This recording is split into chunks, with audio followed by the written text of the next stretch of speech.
Hello, everyone. I'm Cesar Ruiz, Equal Justice Works legal fellow and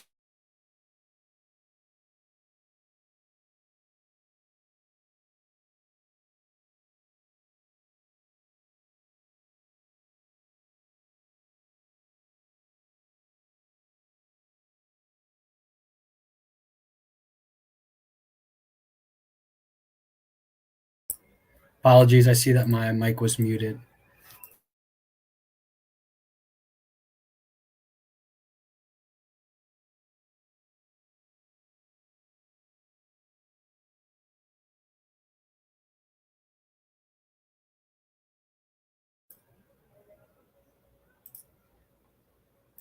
Pardon me. My apologies.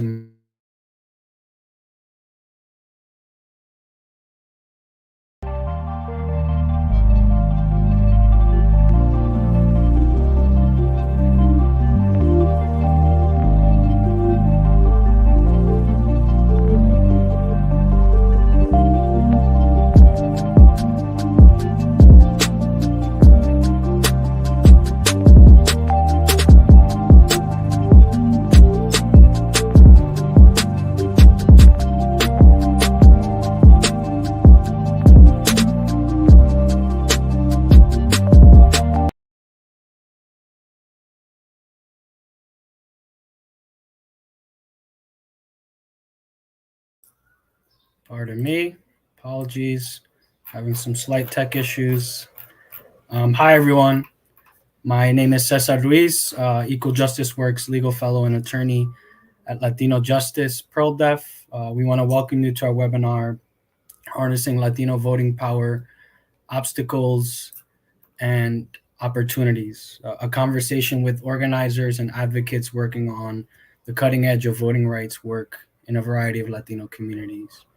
Before beginning our event, we want to take a moment to recognize the loss of life and carnage imposed on our communities by senseless acts of violence. Our prayers and thoughts go out to our gente in Uvalde, Texas, Buffalo, New York, and most recently Sunset Park. The depth of loss, the fear, the anger, the hurt, it's all too real. We stand by our community, recognizing that it is all too common an occurrence and one that must be addressed and tackled head on. Please join me in a brief moment of silence and reflection.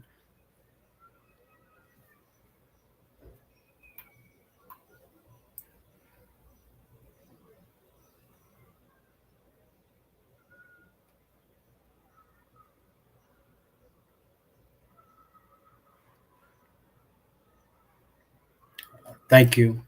With deep sorrow but resiliency, we want to shift to our program. And before we get started, I want to talk a little bit about what this year means for Latino justice.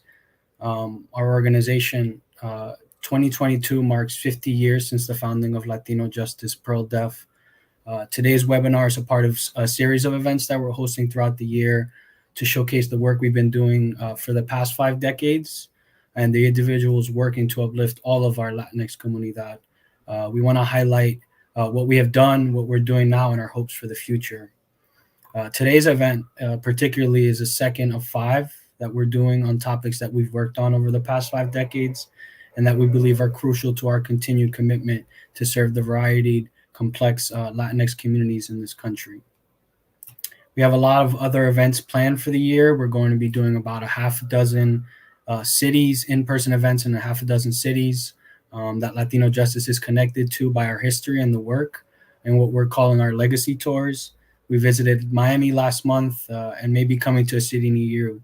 We also have events highlighting Latina trailblazers, LJP alum, support for our Latinx youth entering the field of law, and of course, our annual gala in New York in November. If you want to know more about these events and everything that's happening, we urge you to visit our website and take a look. We have a lot of great and incredible things to celebrate this. Latino justice was born in a historical moment that resonates with some of what we're going through today. When Latino justice was founded in 1972, our communities, much like today, were over-policed, under-resourced, and held back from their potential by discriminatory policies and practices. And like today, it was a moment where Black and Brown youth created and organized responses to the ongoing injustices. Today, we continue that fight against many of these injustices in our voting rights pillar. um, and it's reflected in our work today. Uh, Shifting a little bit more on theme to our program, we recognize that Latinos, while they continue to grow as a share of the electorate in many states, representation lags far behind their numbers in rural, suburban, and urban communities across the country. Getting proportionate and fair Latino representation in the electorate has frankly never been easy. Getting Latinos access to the ballot box seems harder now than ever, with legislative barriers, the loss of Section 5 pre-clearance, um, and attacks on voting rights really shifting the way that we kind of are able to activate our poder and our power. Currently, as a part of our voting rights work, we're in the midst of litigating against Florida legislation that will effectively silence the vote of communities of color and the work of advocates to ensure equitable access to the ballot. In New York, we're also litigating and standing up against efforts to overturn municipal voting.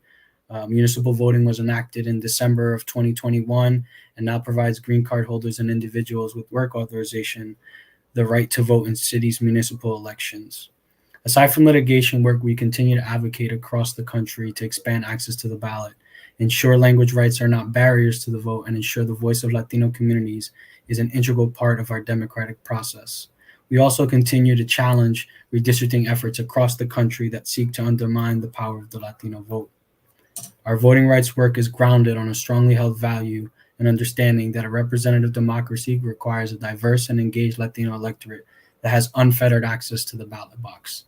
While the Latino population continues to grow, it is imperative that we ensure that this growth is proportionally matched by an increase in our political participation and representation. Latinojustice PearlDef seeks to ensure that Latino communities can fully realize its potential role as a divisive electorate with equal access to the ballot. And some of the initiatives that we've run in years past are really integral to that effort. One that really comes to mind is Cada Vota Cuenta, which we have the pleasure of of invoking this year and working through this year. So it's an effort to really ensure that we're not only doing the legislative and the advocacy work, but that we're on the ground and making sure that folks have access. And so we plan to do that again in Florida and in counties that have large proportions of Latino populations to really ensure that they're protected and that their rights are secured in that process. So wanted to just provide a overview of recent and coming voting cycles and set up the roundtable. Um, so why are we talking about this topic today? For one, it feels like every year we talk about every election being the most important in our lives, and mainstream media in discussing Latino voters drags out the old kind of theories or chestnuts about Latinos being a sleeping giant or engages in hand wringing about supposed lack of Latino participation or swing voter status or new lean to the right. None of these formulations give an accurate picture of what's really going on in the ground or the nuances of what the issues are demographically, institutionally, politically for many of the growing Latino communities in different parts of the country. And so, as we kind of strategize and look, we thought it would be imperative and important to kind of highlight some upcoming elections. New York, the redistricting process has kind of thrown us all for a loop. We have now primaries in June for the assembly and statewide offices, which we're going to have to galvanize folks and get folks informed about. We also have another set of primaries in August for the congressional and the Senate map. So we're really going to have to do our work, to make sure that folks have the information that they need, but also do our work to make sure that they're informed about when primaries are, what the impact is, and how they can participate meaningfully. In Florida, we see the redistricting process has also kind of thrown us into a space of uncertainty. We don't know what maps will be enacted. There was a stay issued, and folks on the ground have been fighting. And so there will be primaries held in August, where they're traditionally held, and we'll be gearing up for the general election in November for both New York and Florida. And so those are areas that we really have our eyes on. But we also know that this fight is kind of larger than those two states and larger than that. And so we're happy to kind of introduce panelists that are working throughout different areas of the country and share some of what these advocates are doing, what they're working on, and how they're showing up for Latino community members. And so it's my pleasure to introduce a few of our folks that I'm so thrilled they're happy to join us. First, I'd like to introduce Monica Ruiz. Then I'd like to introduce Ricardo and Yesenia.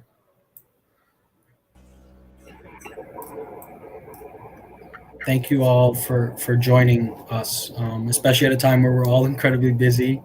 Um, so first, I'd like to just set up the table. You know, the background is Latino voting rights, Latino poder, Latino power. So I'd like for each one of you to talk about what defending voting rights looks like in your organization and your community. And we can start with Monica, shift to Ricardo, and then we can end with Yesenia, if that's all right. Thank you, Cesar. Um,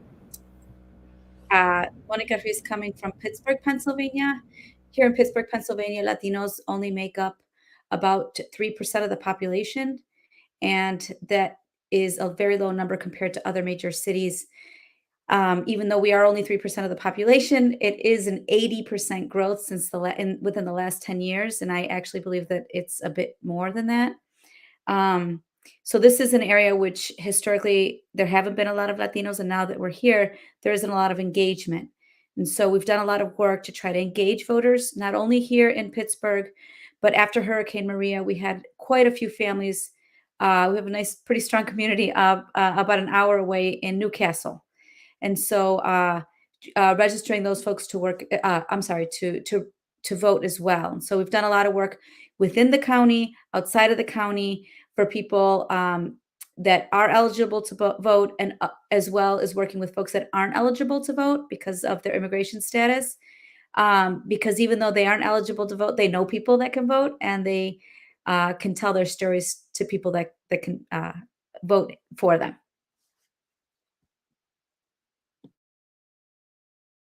Great. And I apologize. I forgot if everyone could just introduce themselves, their organization, and their geographic area. Thank you, Monica. And now we'll shift to Ricardo and just your name, your organization, and then where you're working. Thank you, Cesar, and thank you, Latino Justice, for the invitation to be part of this panel. Um, my name is Ricardo Negron Almodovar, and I'm the Florida campaign manager for All Voting is Local. We are a voting rights organization that fights to remove discriminatory barriers to the ballot to achieve a democracy that works for us all. We have a presence in 8 states, including Florida, Pennsylvania, Michigan, Nevada, Ohio, Arizona, Georgia, and Wisconsin, and also our national team based out of DC. Our work really centers around identifying barriers to voting and addressing them before they interfere with someone's ability to cast their ballot. And in a lot of ways, this means working at the local level with the county supervisors of elections to learn what their plans are, how they're keeping voters informed, where there will be early voting sites, polling locations, and how are they going to be making voting more accessible so all voters in their jurisdictions can vote using their preferred method of voting. It also means combating voter suppression laws at the state level, which we've seen in Florida back to back this past couple of years, and making sure that partners and voters are aware of any changes to voting laws and how it affects them.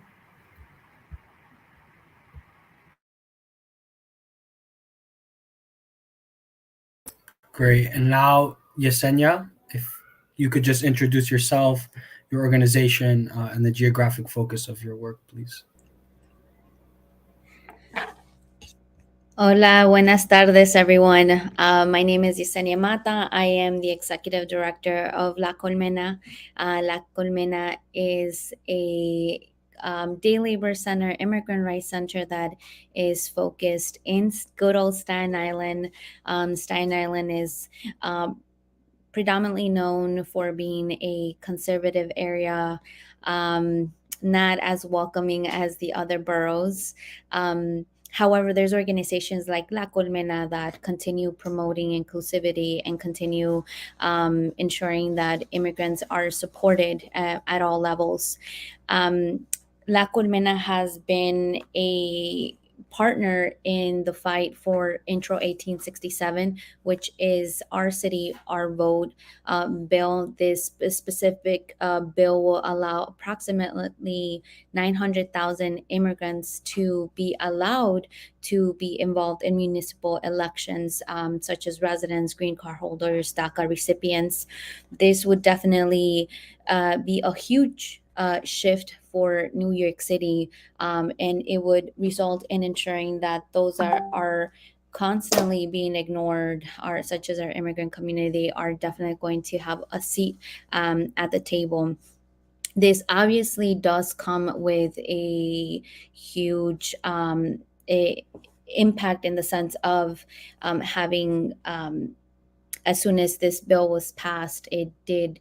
The Republican Party ended up doing a legal lawsuit. However, we have organizations like La Colmena, Latinojustice, who are in the forefront of ensuring that our community also has a say in this legal battle. And as you can see, Emily's on there. Emily is one of the plaintiffs in this case that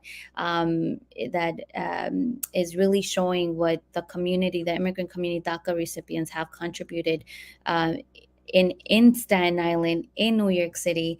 And we are sure that we're going to be winning this legal battle. There's so many people that are in support of this, and we can't wait to see how this new bill will definitely change the landscape of New York City, even though redistricting has been a huge mess. There's always something new about the redistricting. However, this bill will ensure that the voices of the immigrant community are included moving forward in municipal elections.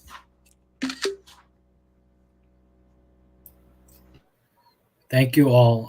And it's so great to hear about your work and the areas that you're working. It's really important that we hold the line in all of these places. And so I'm incredibly thankful. And shout out to Yesenia, who has been an incredible partner and has helped us in our fight for protecting the municipal voting rights bill, which again is transformative. It will add so much to our ability to advocate for our community, and it'll also allow us to kind of build power from the ground up. And thinking about that and reflecting on that, I wanted to ask folks, a question, and we'll go in the same order. We'll start with Monica, we'll shift to Ricardo, and then we'll end with Yesenia. So, what are the opportunities and challenges for voting rights work presented by the growth of Latino populations in different areas of the country? We know that looks very different in each one of your areas, so I'd love it if you can just speak on that. So, based on the data that I just mentioned, this area is predominantly a white area. And so it is very difficult, if not impossible, to get anything in a different language or anyone to understand the culture or anything like that. And so, one of the things that we focused on heavily a few years ago was when the folks were coming from Puerto Rico, and they're American citizens and they were wanting to vote for the first time, many of them, because some of the elections you can't vote while you're living on the island. And so we really had to work very hard to work with the local board of elections, especially up in Lawrence County, to make sure that they had access to vote. And so it was very, very difficult. Number one, many people came without their birth certificates. They had just left a hurricane, right, which left the island devastated. And so getting some of this information was really difficult. I remember going into the DMV because they needed their IDs, and there was a woman that like grabbed her purse off of the desk because she had never seen so many brown people in her life, and was scared. And so we really tried to work through some of those obstacles. I think one of the things that helped us tremendously was that, we have a wonderful leader up in that area, and she was not backing down. And there is a provision in the Voting Rights Act that if you have gone to school in Puerto Rico and I'm sorry, somewhere else, because those schools are taught in Spanish, but they're American schools, you can actually have somebody go up to the voting machine with you to help you. We didn't know that. And so that first time it was terrible. They were kicking us out of the places. They didn't want us to speak at all while we were there. They were telling us not to speak Spanish. But I just wanted to say, because of the hard work and dedication in Lawrence County, which the population is even smaller than here in Pittsburgh, they just now for this last election, they had the ballot in Spanish. So, yeah, right? I mean, and that's something we don't even have here in Pittsburgh. So that's a win. So number one, people may not have had the opportunity to vote in the past, but educating folks on the importance of it. The other thing is that, many, like I mentioned earlier, many Puerto Ricans that live on the island aren't able to vote for some of the people that govern them, but we can. And so really making sure that those of us that have family on the island and, maybe have been born and raised here are putting the needs of the people on the island before as we're making these conscious decisions on who to vote for. So that's just one of the ways. And then, like I mentioned earlier, here in Pittsburgh, we have a huge undocumented community, but they are more than willing to share their stories because their bosses can vote, their neighbors can vote, and so we're really encouraging people to get their stories out. Again, we live in a community where people have never seen anybody that looks different than them and don't quite understand that we all want clean air, we all want clean water, we all want good schools for our kids. So we've been doing a lot of grassroots community organizing around it. That's incredible, and I think highlighting those very real because the work looks so different in many different areas. I know New York City, we have some strong language access protections, but it does look very different, and access is really one of the important key themes that our work focuses on.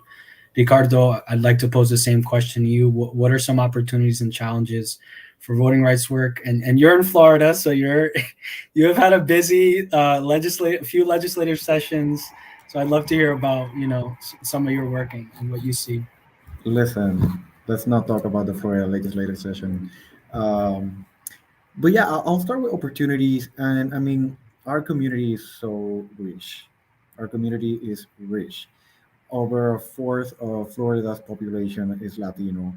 Out of the entire Florida population, 30% of the population speaks another language other than English at home, and out of those 30%, 74% is Spanish. So our community is rich, our community is diverse, the community is growing and continues to grow. So through that growth of the community, we can push for more changes. We can push for election officials to meet the distinct needs of every community, because Latinos, we're not just a monolithic group. Every community within the big umbrella of the Latino community has its own set of needs, but we can use our collective power to push for more accessibility to the ballot box. Like the case of the Rivera Madera settlement of 2021, which was achieved through Latinojustice and partners, and it has expanded accessibility for Puerto Rican and other Spanish-speaking voters in 31 counties here in Florida.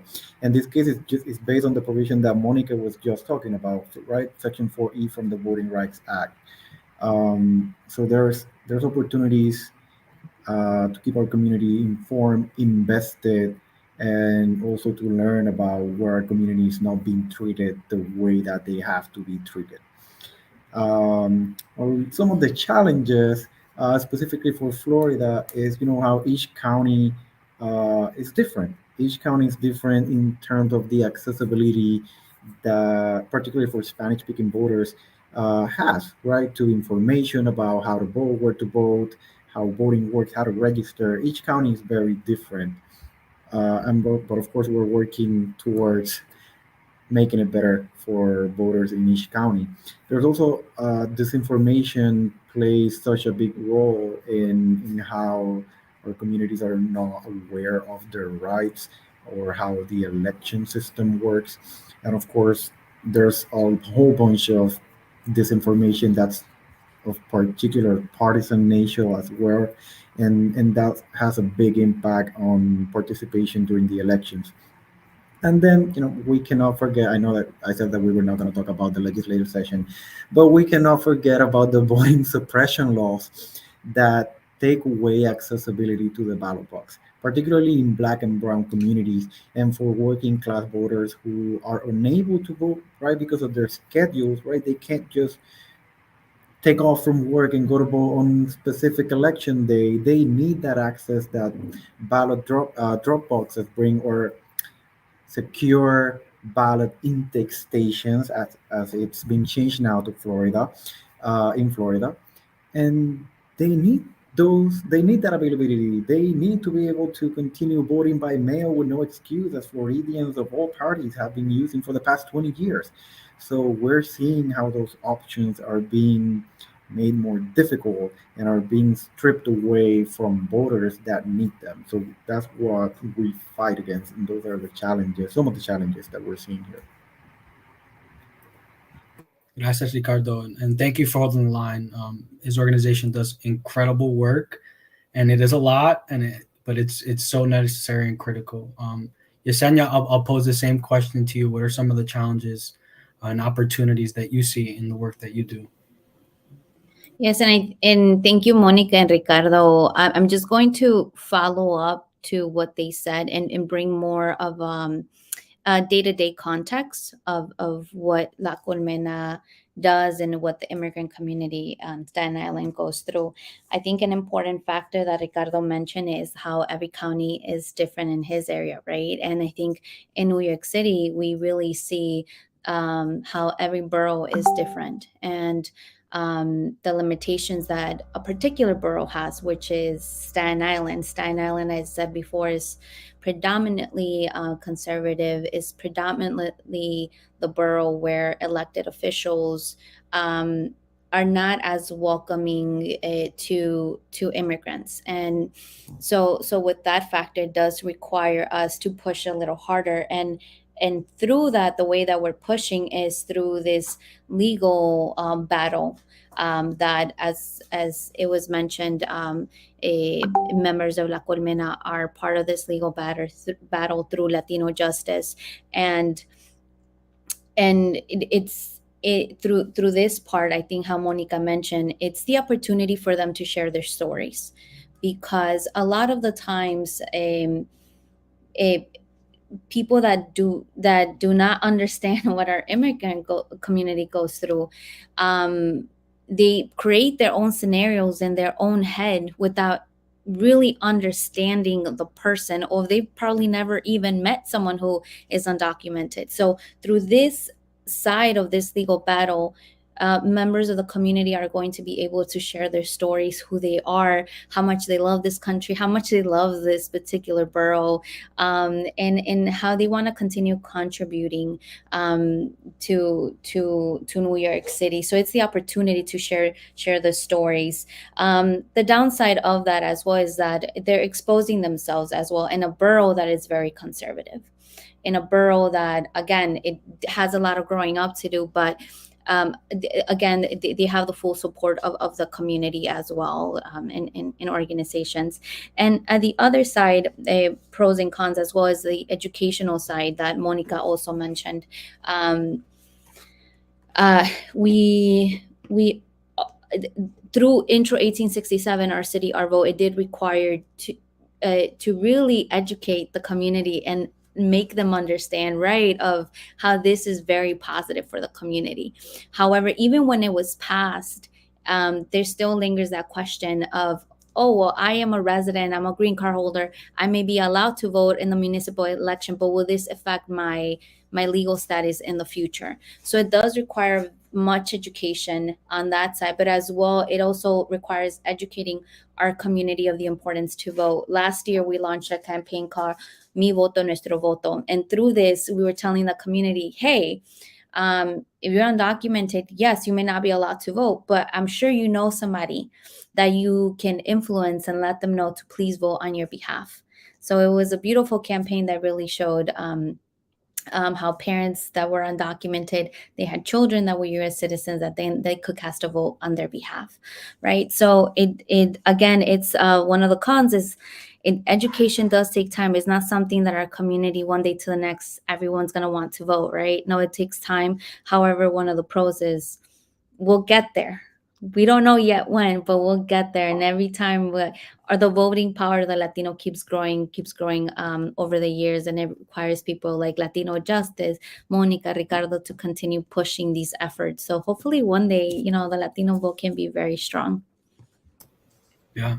Thank you, Yesenia, and thank you all for your thoughtful responses. I see there were kind of some salient common themes, even though we're all based in very different areas. The fight looks very much the same. A bit of a follow up to that. Of the challenges and obstacles that you identified, which ones do you think are the hardest to move? And if you can give just some reasoning why, and then maybe we can shift, later on into some strategies. But I'd love to hear, like, of the challenges you identified, which one is the hardest to move? And I'd love to hear why and your thoughts on that. And we can start with Monica and then work through Ricardo and then Yesenia.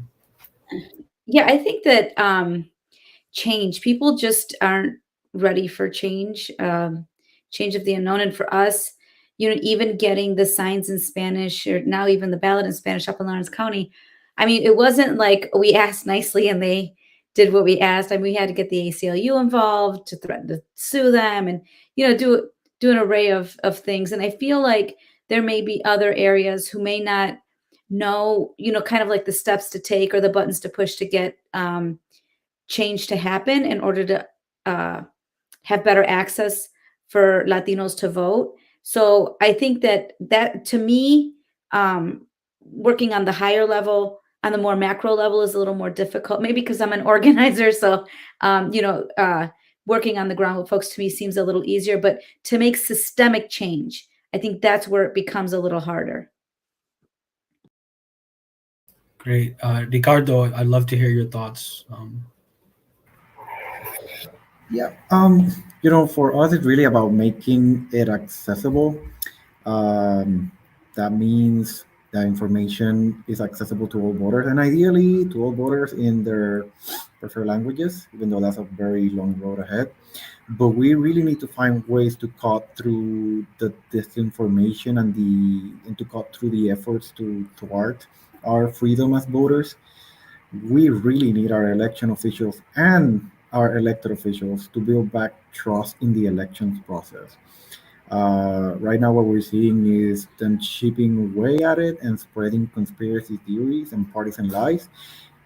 But we really need folks to feel like the election process, it's safe, it's secure, that their vote counts, that their voices are heard. But we also need voters to be aware of how elections work, what happens before, during, and after the election process, how they can be involved other than just voting, right? By like how can they identify needs in their counties, how they can volunteer for election protection, or how they can work as poll workers for the county.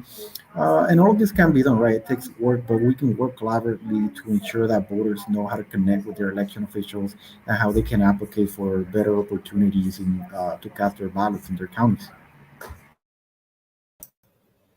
Gracias, Ricardo. Now we'll shift to Yesenia, and then I'd love to just reflect on all of your points because you guys are giving us a lot to think about and chew on. Yes, well, just to follow up, I like how Ricardo mentioned that um, at times it's also the people that are running, right? Because that is a question that is really coming forward at the moment. Many do say, well, I'm very excited about municipal election. However, I'm not excited of the candidates, or I'm not as excited of people that run. And I'm talking about specifically in Staten Island. So that also requires us to really educate our community in the sense of the importance of the vote, but as well, maybe even amongst the community itself, amongst ourselves, like maybe the next elected official is amongst the community. So it's also ensuring that we can provide that sort of training for the community to help them understand how the election process works. How do you file like a ballot? What goes into it? What does petitioning mean? How is petitioning done? How many days do you have to petition?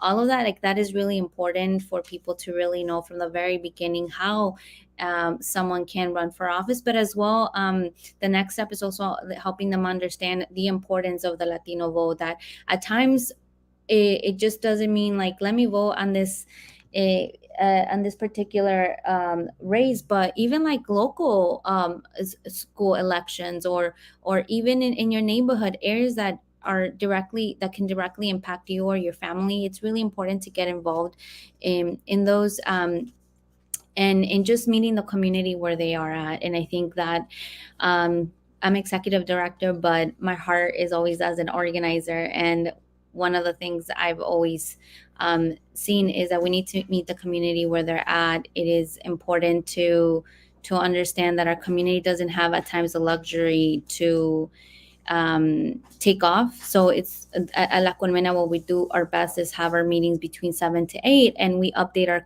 7 to 8 p.m. and we update the community of changes within the laws or just what's happening around the area. So it does require a lot of organizing too. But again, through that organizing, you need to show the community exactly the entire process of how one becomes elected, but as well how the election process works. Thank you. Thank you for all of your thoughtful engagement. Of course, I asked you the obstacles and you all went straight to how I'm going to solve it, which is a natural progression. It's very hard to think about this work as just focusing on the obstacles, but I love the way that you all seamlessly brought up, I think, points that we're all thinking about. Disinformation is a huge, huge impediment to being able to access the vote. We also see the rise of restrictions, and then also just the lack of, community engagement and education. And we're all doing that work, but we recognize the investment that's really needed, and work towards that end. And I love the salient point of all of you that you make about organizing. That is key. We're a very young electorate and one that needs to be engaged, and one that oftentimes on the national level is ignored, and even on the statewide level is not really engaged. And we see that kind of permeate throughout the system, and especially in all of the areas that we work in Staten Island, where there was a huge increase of Latino population over the past 10 years, in Florida, where they've shown consistent growth, and in Pennsylvania, where they've also shown growth. And so, some of the frustration and the obstacles that we see are everything that you mentioned, but also really just the lack of accessibility, which I'm very happy to hear you all highlight. Um, so connecting that into to the next larger point, how do you approach Latinos of the why? And this kind of ties into the on the ground work that you're all doing. Why voting? And this is like a big existential question that we all engage with, but you all, uniquely approach the work. So I'd love to hear from your perspective. How do you approach, everyday community members of why it's important to vote? And we can start with Monica. We'll go in the same order, Ricardo and Yesenia. Yeah, so it's hard, right? So many of the folks that we work with come from countries or areas where, you know, the elections are just for show. And, how do we convince them that the importance of of voting here in this country? And so, again, I mean, I keep going back to organizing because it is about having individual conversations and just, people. Um, I I really don't believe that people want to leave where they are in their homes and travel, sometimes across 2 and 3 borders to get to a place where they're unwelcome and treated terribly. And, all these things happen if things were going okay where they were. And so, just reminding people that we're here, right? And this is better than whatever was. And like it can even get better. Like a better world does exist and we can be a part of that. And if we want to be a part of it, this is a key way of making that happen. Again, looking at things at the micro level, like individually in our communities, what can we do to improve the quality in our school boards, our city council elections, from that level all the way up to the presidential election. And again, elections here are very, very different than they are in some countries. And so really explaining what that looks like for folks, and hearing, and, a lot of people have really good reasons as why they don't want to vote. And you got to take it in and learn from them, but also, keep at it. It is these one-on-one conversations that you have to have. Ricardo, I'd love to hear your perspective. Um, Piggybacking a little bit of on what Yesenia mentioned before about how know how I might be thinking, well, I want to participate in the municipal elections, but I don't really not attracted by that candidate or this or that. For Latinos and for everyone really, it's about the power of making sure that the people holding office reflect your values, reflect the values of your community, It's also about emphasizing the importance of participating in the process, not just to elect federal offices, but also those in charge of making local day-to-day decisions that have immediate and long-term impacts on our communities, such as county and city mayors and commissioners, school board members with what we're seeing across the country with making education less accessible, with banning specific groups to pretend that history didn't happen, to erase the LGBTQ community from classrooms. So we also elect county sheriffs, we elect judges, we elect so many positions here, in particularly here in Florida, that have a direct impact on our day-to-day lives, that we should really continue making the case for why it's important that if you have the ability to vote, you should not just take it for granted. And you can also use that power to help those that are close to you, those that are dear to you, that cannot vote. So really just pushing that message forward of how voting is one tool out of many tools. It's not just it's not just a magic pill that we take and makes everything better, but it's something that we can do to make our community safer. Yeah, thank you for that. I think the local all the way on up. I think for much of America, we get very excited about these federal elections that do affect us, but there's a lot in between, and it's really important that we focus on that, especially because that's where we have the most level of accountability. And so I really appreciate that Monica and Ricardo have reflected on that and then lift that up, because we do come from many different places in the world, and we've chosen this to be our home, and we have to buy in, and we have to buck that trend of people, I think, sleeping on Latinos. I mean, we're here and we're present and we're involved and we're engaged, and that starts on the local level. And so, Yesenia, I'd love to shift it to you. And I know that you have a video. We're going to work through some of that, but I'll let you speak and then we can kind of work on that. Perfect. Um, yes, I just recently shared a video, and it was regarding our campaign that we launched last year. It was called Mi Voto Nuestro Voto, and it was created to really let the Latino community know on the why. And what a lot of people, like, I always tell them, like, if you educate the parents on the importance of the Latino vote, then they educate their children, and then their children realize the importance of the vote. And a lot of the times what happens in a Latino immigrant community is that they feel, because, oh, I cannot vote, then I really don't have much to say. And I always like to just share my personal story, because my dad was undocumented at one point, but he always reminded me of the importance of being involved and voting. And that really always triggered me. That triggered me in the sense of, okay, I Yo need no to go out puedo and vote. votar, pero él puede My dad told me. Right? So through the campaign Mi Voto Nuestro Voto, what we did was we went around the neighborhood and we would tell las señoras and señores, like, hey, what do you think about this election process? Are you going to be going out and vote? And a lot of the times they would say, like, hey, well, I cannot vote because I'm not a US citizen. And automatically we'll be like, no, you have a voice, you have a right in this voting cycle, and this is why. I'm like, do you have a child that is a US citizen? They're like, yeah. I'm like, how old is your child? Or we're always like chiquitos for our parents, but they're like, oh, they're 18 or 19. We're like, then you have a right in this election, and you have a voice in this election, because your son can vote for you.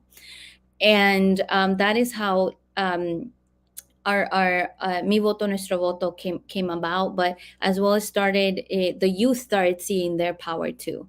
They started seeing that, hey, I could also be a voice for my community. So I will leave it at that, and I will let Cesar share the video if he is able to share. Yes, yes. I just wanted to reflect a little bit and then we'll share the video.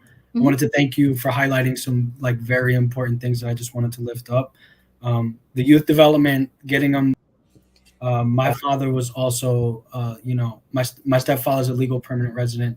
He gained status through his marriage to my mother, but I grew up in this household where he also wasn't really engaged. And so a lot of my activism, a lot of my hard work is on that basis, understanding that he is not able to elect candidates that represent his interest, but that, determine every aspect of his life, and that he feels powerless. And so, in terms of ways that I've, communicated that, it's been much in the same way. And then getting youth involved, and to Ricardo's point that he had made earlier, this is not the only thing you're doing. You have to be outside, you have to make noise, you have to show up, and voting is a part of the larger work that we're doing. We come together and we can see that strength. And so now we can shift to the video if we have it ready, which I think we should.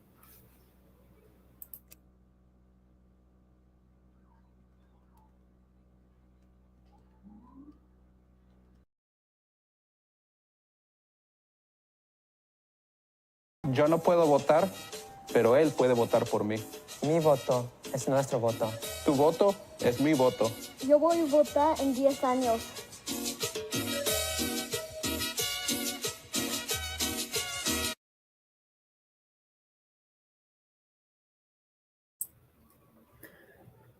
And that was short and brief, but that was very heartwarming, and I think it makes me feel warm, because I know that this work is impacting and reaching out farther and farther, and especially with, not only just, I think, the dark side of, like, we see this, there's also expansion of voting rights, and there's some hope in that. So it's incredible to kind of see that, and to see mi gente, because honestly, that gave me chills. Such a beautiful and awe-inspiring moment. Maybe we have time for one more question, but we also wanted to leave time for, folks in the audience to kind of engage with us.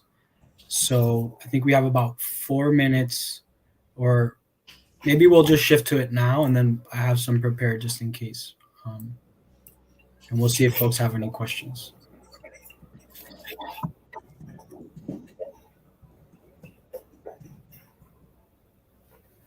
And we'll give it like maybe another minute or two, and then if not, I have, some questions prepared.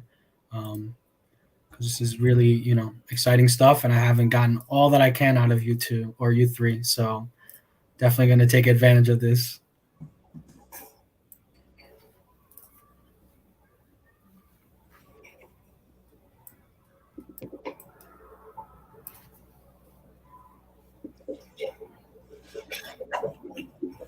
Great. So, I'll just shift to questions. If questions come up, then we'll, pull those. But back on to what we're discussing. So we've talked a lot about some of the impediments, but I would love to hear what are some of the strategies that have been successful for all of you working in the various capacities that you do to get Latino voters to the polls. And as we approach the next election cycle, what are some of the most effective strategies and messaging that we should use to engage Latinos? And we could begin with Monica, Ricardo, Yesenia. That order has been working, so we'll stick with it. Monica, please take it away. Sure. So we do a lot of work prior to the election, and specifically on, on voting day. And so we do driving people to the polls. We have parties, we have house parties, we have community parties, we have parties at casa. We do all kinds of things where it's, it is a very serious thing, and it is very necessary for you to do. But once you do it, maybe, just celebrate it a little bit. And so, we're consistently registering people to vote. At casa, we are not, in the office very much. We are everywhere that, we're in high schools, we're in universities, we're anywhere that they'll let us be, trying to get people to vote. Is a little difficult now with COVID, but prior to that, we had really ramped up our efforts. I wanted to say something that kind of occurred to me. I think one of the really important things is like getting people like you and I to run for office, right? People that look like us, that represent the people that we want. Like, we've got a bunch of people here that are good guys, and they've been in their, position for 20 years or whatever. And they're good guys. They are, but we need champions. We need champions. And that is what's going to get people involved. When you've got someone that can energize a community, that looks like them, that has the same needs and wants as they do, that's really what's going to get people out and voting. We recently had an election here where a candidate that you would not think would have won because she was in some areas that, no one has been in a long, long time, and no one that looks like her has ever been in. So, yeah, it was, things like that I think will really help with voter turnout and engagement. Gracias, Monica. And I think that's a very important point. One that I've always reflected on. Like, it's hard to convince people to be engaged and vote when they feel like the system doesn't represent them or their interests. And so, making sure that we're supporting folks on the ground that are building this is a critical component of it. And it's so important. Thank you. Ricardo, I'd love to shift, to you. What strategies have you been using? I know you've been incredibly busy and incredibly effective. So I'd love to hear about some of those. Sure. So, I mean, for a little bit of context, like with all voting is local, we don't focus on registering voters, but we focus on making sure that voters that want to register have accessibility to, like, for example, the online voter registration system that is accessible in terms of like, it's not a Google Translate. It's actually like made to work correctly as it should, and the same with the other websites across the state. But from my previous experience doing voter registration and get out the vote and voter education campaigns, it is very important to not pretend that, as I mentioned before, like not pretend that all Latino voters can be grouped together into a specific set of issues that we're supposed to care about, but really understanding and having ties to the community that you're trying to mobilize. And again, making sure that the process is accessible in terms of languages, dialects, the way that people communicate, the way that people talk to each other, and uplifting trusted messengers in specific communities. I think that's very key, because communities have their trusted leaders, they have the voices that they follow, and it's very important to uplift these voices to really engage with the community. Thank you. And I definitely want to echo that last point on messaging and trusted messengers. We know, many studies have been done on the accessibility of like media and we know that traditional media, Univision, Telemundo, like these are sources for folks that are involved and engaged. So making sure that we're, present, that we have people running that are engaged in that, but also that they're getting the right source of information from trusted sources, and not just sources that we know of, but sources that they also trust. Yesenia, I'd love to shift it to you and have you talk a little bit about some of the strategies that have been the most successful for you. Yes, and I think this would also help me address the question by Mangarda that says, "Hello, can some of you talk more about engaging Latino voters in areas where there's not a concentrated Latino community?" Um, in and the reason I is going to help me address that is because Staten Island is, even though we do have a huge Latino population, is very, very different than the other boroughs. For those that may not know, Staten Island, again, as I mentioned, right, is a very conservative area, but it's very much different. And it's very interesting because when people say they're coming to Staten Island, they say, "Oh, we're going to a whole other state."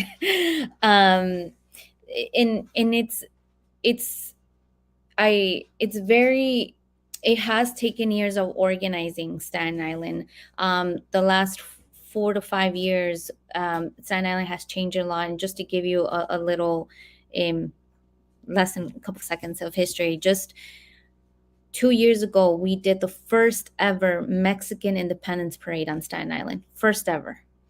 And people were surprised to see this, and because they're like, "Wow, I didn't know that this existed here, that Mexicanos were here." And we do hope that this helps support other Latino communities for them to have their parades too.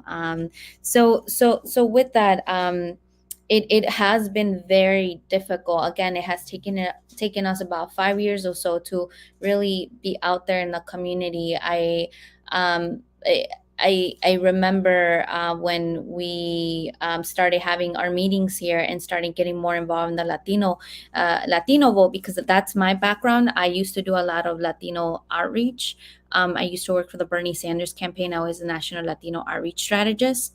So with that, I came on with that concept when I came to Staten Island, that it was very important to push the Latino vote out. But that did require us bringing that up in our day labor meetings, in our domestic worker meetings, and at times it was seemed so out of reach for them because they had never been spoken about this. So that's how, as again, we started with our campaign, Mi Voto Nuestro Voto, because it's very short but straight to the point. um and it was mentioned to them that they're like the pillar of the family, the parents, that you educate the child will educate their cousins, their primos, their sister, brothers, right? It's a trend. So it did require us again to meet the community where they were at, and do a lot of outreaching. We had to go to many businesses, we had to go to las paradas. It did require work. So I think, just to answer that question, it does require a lot of outreaching, and it's not going to happen one day to the next. It's going to take some time. It takes patience as well, but if you're committed to it, it will be done. And this is how, again, our little campaign was created. But it was, for us, we're like, oh, it's so small and cute, but it was very powerful. And now it's a whole campaign that other boroughs want to enact as well.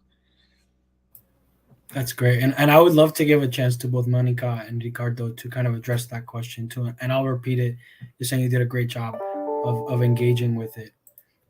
Can we talk a little bit about, engaging Latino voters in areas where maybe they're not the concentrated Latino, where there's not a concentrated Latino community, where Latinos may be spread out or in many different suburbs or neighborhoods. And Yesenia touched on it a little bit. We'll go back to Monica and Ricardo. I'd also love to have you engage with that. That's the story of my life here in Pittsburgh. There isn't like a Latino neighborhood or a Latino, and people are coming from all over the world, which is amazing. But it's also, people have different needs and different thoughts, and so it is a piece of it's difficult. I always like to go places where people are already congregating. So, going after different church services. Um, we have a Mexican grocery store, so going there. Um, that's why we're also like in universities where they have like the Latino club of whatever or whatever, just really doing that. But it's a lot of hard work because again, they like here we're such a small number. So to really feel like you're a part of this larger thing where the community doesn't treat you like, the larger community that's been here for a long time doesn't treat you like you're a part of their neighborhoods or even their country. And so really it's targeted outreach. We're in several high schools, and so we're registering people to vote there. But the numbers are really, really small. But I think it was Yesenia who said this earlier. Engaging people from the beginning, right? And that video that you played was spot on, exactly. The little girls, when I'm ready, I know that that's something that I'm going to do. So getting even young people involved in this is really important. Ricardo, I'd love to hear your thoughts. We have one more question, and then we'll likely shift to a close. I think we had a very good example of that here in the past couple election cycles for 2020 and for the municipals in 21. There was a specific campaign called Luego Tarde, and it was focusing on rural counties that do not get like the entire attention that bigger counties, like for example Orange County, where I'm based in, get, and there's already like existing infrastructure. But by going into these other rural counties and connecting with the local hyper local media available in each counties, then we were able to reach many of the voters that at that point did not know that regardless of population, regardless of which county they are, at least all across Florida, at the very minimum, they're able to get a Spanish ballot. So we really focus on that and making sure that we were not duplicating the efforts that were happening in other counties, but rather targeting those counties that did not see that import of resources for voter education, for get out the vote campaigns. Because really, if there's one I mean, this is something, Cesar, you know, because of the 4E cases. Like, if there's one person that speaks Spanish in that county, there's particularly for 4E, if there's one Puerto Rican person that speaks Spanish that needs access, right, to the ballot, then they should know that they have the right to request it. And it's very important that we're present in these counties that don't have this big infrastructure of voting rights, coalitions of education, because that's where we can identify where people are not getting the services that they have a right to, and then we can act on it. Yeah. Thank you for that. Thank you for all of your engagement with that. And I think it's one of the words you mentioned was coalition. Um, a lot of this work is done in solidarity with a lot of other communities. Language access is not an issue that's exclusive, to the Latino community, and so especially in these areas, we've leveraged partnerships, and just try to use our resources, to reach folks, because that's such a critical part of the work. So I really want to thank you all for kind of your thoughtfulness and engaging with that, because it is something that I think we think of these large areas where Latinos are, and we know that a lot of the resources go there, but there's also some of these smaller areas that need some of that support and where our impact could be really felt. And it's important that we are mindful about that engagement, especially in Staten Island, where we see an increase and where folks, I think, especially in the city, don't have the mindset that we need the support there. But La Colmena shows like what that presence means and what it does. So now we're going to shift to our last question, from the audience. How can we engage the youth, to engage their peers? And so we really want to, get out the vote. We want to get them started young, exactly like you had all raised. It's really important. But we also see leadership. So how do we get like younger folks to engage in this and get them out to vote? We can start with Monica, Ricardo, and then end it with Yesenia. Yeah, great question. I can't get my younger folks to do anything at home for me, right? But here I am in the streets trying to get younger folks engaged. I would just say again, I think Yesenia said this earlier too. My mom came here when she was about 20 years old from Guatemala, and she became a resident, and it wasn't until like 3 years ago. She was a resident for like 40 years before she became a citizen. And so the importance of me knowing the importance of having that vote is what kind of highly encouraged her to do that, even though it took so long. But I think tying it to you, like my, our parents did, like we're not here, living these lives that we have because it just magically happened. Like somebody went through some sort of struggle to get us here. Many times it was our parents.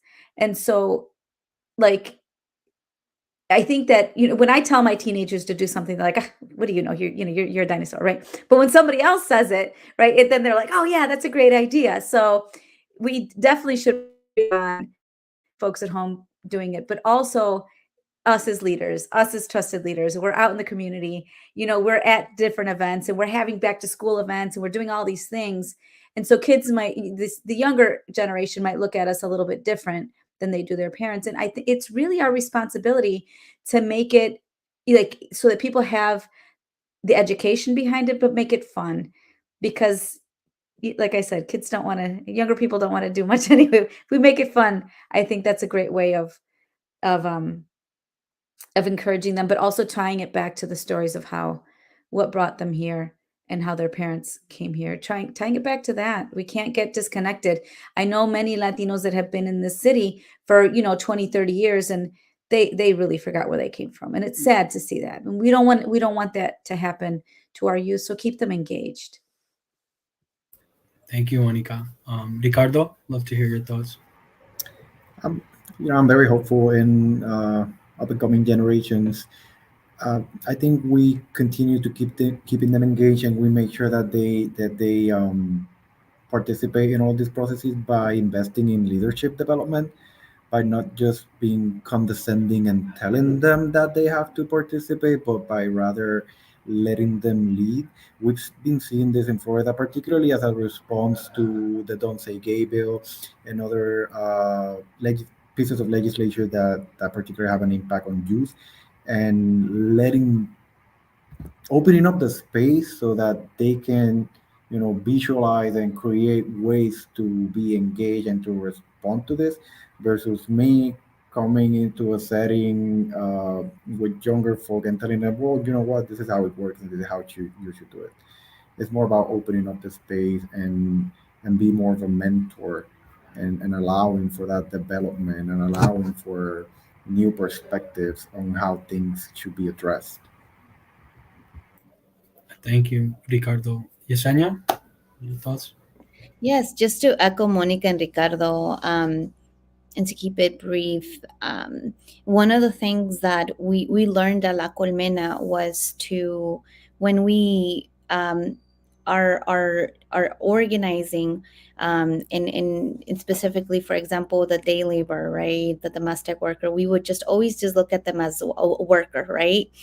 And we needed to realize and soon realize that you need to support holistically the worker. You need to understand that that's a father, that's a brother, that's an uncle. And that also required us then to organize the domestic worker, the mother, the sister. And through that, some of them have children. So that also required us to organize the youth. And then the little ones, that's how we started the folklorico group, and then the little toddler group. They have their own little playpen area. But when the youth and when the youth comes and organize, and their parents also have their space to organize, their brothers and sisters has a space to organize. I say this because when we organize the youth, we need to organize them holistically and help them understand that their parents' story is also their story, that their brother and sister's story is also their story, so they could be fully understand the concept of why they're organizing and what's the goal. So I just leave it at that when we organize the youth, let's organize them holistically.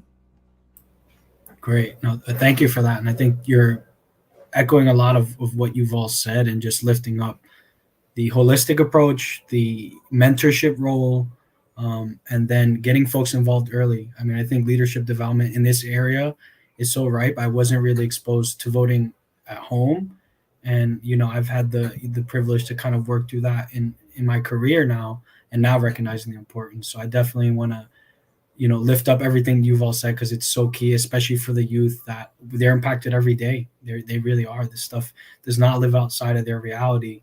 But to that point, making it one of like the larger part of things, because I love the organizing piece, like getting them involved and making them feel a part of it. Because when you feel a part of it, and you feel that impact, then you are drawn to do it.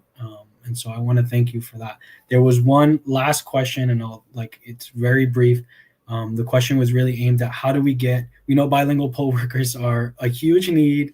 So like if you had any thoughts on how we get more bilingual poll workers and how do we get folks involved in that, if you guys had any thoughts, and I'll leave that open to whoever wants to comment on that. I'll just say that we specifically do this for Lawrence County, and we bring people from other areas because there aren't people that can do it. But also, I mean, there's money, right? People should be getting paid to work at the polls, and a lot of times we're told, well, there's nothing in the budget. So we have to stop operating like in the sense of like there's a scarcity. We need to like prioritize, and so those are other conversations. So having money helps encourage people to do something because they're going to miss a day of work, right? So that's one thing, and then thinking about not just local folks but bringing folks from other areas. And we've been engaging day to day with supervisors of elections here in Florida, and they have shared like if their efforts to recruit bilingual poll workers, but also there's many efforts from organizations to then bring this message to the community. This is an opportunity to be a part of the process. It's an opportunity for you to be inside and make sure that voters in your community feel safe when they go to vote, to have, because they'll see someone that they know, they'll see someone that looks like them, that talks like them, so you'll be able to guide them through that process. And of course, as Monica mentioned, this is also a paid opportunity, because we have to make sure that our communities are, you know compensated adequately as well. So yeah, so it takes an effort, but there's many local and national organizations who are currently building up that infrastructure of recruiting poll workers and making sure that many areas are covered where there are the need. Any thoughts, Yesenia? Yeah, I think just what Ricardo and Monica said, I think just we need culturally competent people at the polls, and through being culturally competent, that's a skill that our community has, and in training, and that does require to be compensated. We always do stuff for free. I know I used to do that. I was like, yeah, I'll volunteer, no need to pay me. But then I saw other people getting paid that weren't culturally competent, that didn't understand my community. So I think we also have to put a value to our work and in our skills. Great. Thank you for that. And I will say, having just attended this huge convening with funders, there's a huge interest in funding this work. So I really want to lift up your point, Monica, about getting paid for this, because oftentimes we are willing to do it for free, or we think that it's just like another chore or something. But it's really important that folks know that there's a lot of opportunities out there for us to kind of fund this work and to do this work. And I want to lift up Yesenia's point as well about cultural competence. It is a difference night and day. If you can go into a polling place and see somebody that looks like you, it just changes your experience from here on out. And so with that, I want to start by thanking each one of you, Monica, Yesenia, and Ricardo. All the work that you do is so incredible. I'm incredibly thankful for you guys taking time out of your day and for all the incredible work that you do. And with that, we'll just start to wrap this up a little bit. So first, I just wanted to, thank you all. Thank you all for joining us. Thank you to our partners that are, sharing their time with us. And then I just wanted to end with, this is, again, our 50th year. We're celebrating 50 years of a bold, vision that we've had for the work and a bolder future. This is, the beginning of many conversations. And so we want you to stay apprised of all of our 50th anniversary events. Check out the website. They've done a lot of incredible work. And thank you all for attending once again.